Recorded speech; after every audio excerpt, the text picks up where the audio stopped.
It's time for Donkey of the Day. Donkey of the Day, huh? I'm gonna fatten all that shit around your eye. They want this man to throw them blows, man. They waiting for Charlemagne to tap these gloves. Let's go. They had to make a judgment of who was going to be on the Donkey of the Day. They chose you. Yes. The Breakfast Club, bitches. Who's Donkey of the Day today? Well, Donkey of the Day for Wednesday, March 28th goes to a Bronx man named Saul Matah Villegas. Did I pronounce that right? Maybe? We don't know. Now, I promise you I don't plan these things. I just make observations, and I made an observation years ago that the craziest people in all of America come from the Bronx and all of Florida. And neither one of those places have ever let me down. Ever. And today is no different. Now, let's start with the good news. Saul, who is 30 years old, recently received a cash settlement of $96,000. 96 racks. Drop one of Clues bombs for him. And the reason he got this cash settlement was because he was involved in a car accident. A lot of us have been on the receiving end of that kind of settlement from a car accident, okay? I know I have. I have as well. I was driving one day, leaving Kidfield in Moncks Corner, South Carolina. Drop one of Clues bombs for Kidfield and Moncks Corner. All right? I was with my homie Herbert. And Herbert, what's happening, my brother? I was driving, minding my business, and somebody ran a stop sign and rammed into the side of us.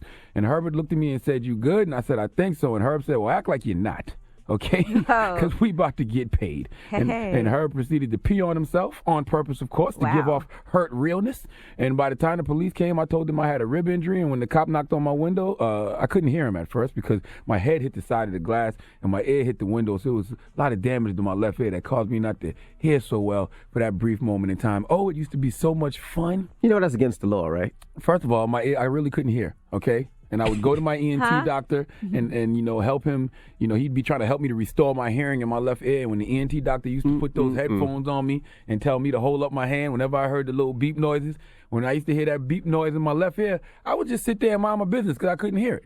You see how that works? Yes. This guy. Drop one of Clues bombs for me. I should have won an Oscar then. At least a Golden Globe.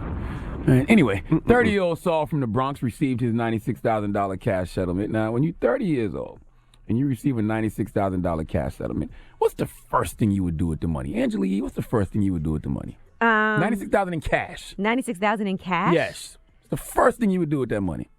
I would probably put it away. Yes. Envy, what would you do? 96 grand in cash. I would put it away or buy a crib. Okay. I would hope majority of people would say put it away. Go put it in the bank. All right. That's what most Americans would do. Unless those Americans are from the Bronx or Florida. Oh, boy. See, when you're 30 years old from the Bronx and you got 96 grand in cash from a car accident, you got to celebrate.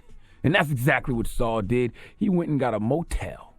The Van Cortlandt Motel in the Bronx on Broadway near West 256th Street. Now, I Googled this place this morning so I could read the Yelp reviews. First of all, it's got two stars on Yelp. All right? And I'm sure these people are being generous. Somebody's hating. Let me read one of the 3 reviews. I really could only find one review. It said 3, but I could only find one. It starts off, "Here I, the first female to review a ghetto-ass hourly motel.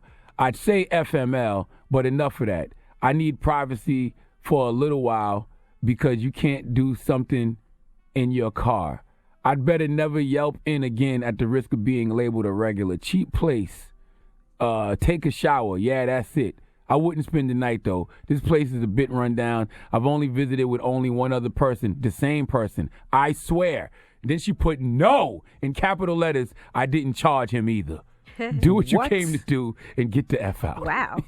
Clearly, this is a prostitute writing a Yelp review for other prostitutes. So clearly, oh my gosh. Clearly, Saul knows this is a place to, bring prostitutes because he took his 96 grand in cash and went and got 3 prostitutes and went to this hotel. It is so many of us right now who are hearing the script of this movie, and you know exactly what's about to happen next. You got 96 grand in cash, 3 prostitutes, and a 2-star motel in the Bronx.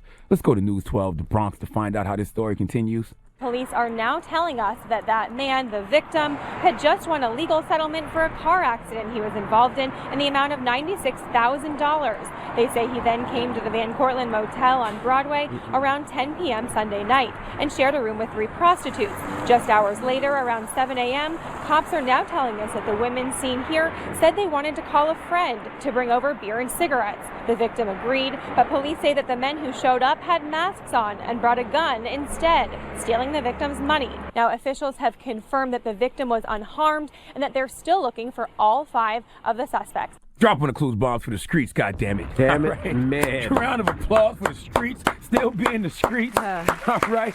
96 grand in cash. You in a 2-star motel in the Bronx with 3 prostitutes. Those 3 prostitutes tell you they're going to call a friend over and you get robbed. Saul, what the hell did you think was going to happen? I know the world is changing, but it's just certain universal laws that will never change. If you are in a Bronx hotel with 96 grand in cash and 3 prostitutes, it's a great chance that they're going to line your ass up.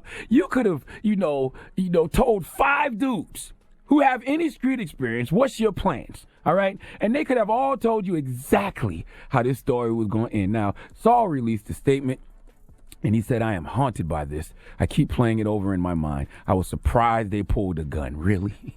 I said, what is going on? I yelled, help, help. Yes, because yelling help in the Bronx always works. I was depending on that money to move my family. I am nervous all the time now. I keep replaying it over and over. I see the weapon they use clearly over and over. I needed that money badly. Saul, shut the F up forever. If you was dependent on that money to move your family, if you needed that money so badly, you would have never taken 96 grand in cash to a motel in the Bronx, showing it off to prostitutes. When will y'all realize the streets will always be the streets? I don't care how social media makes the streets look. It is still wolves out here, and they hungry.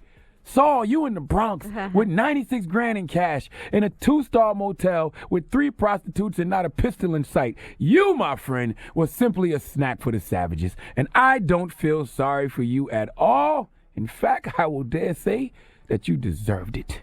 Now, let's allow one of the Bronx's finest to give Saul Villegas the biggest hee-haw, please.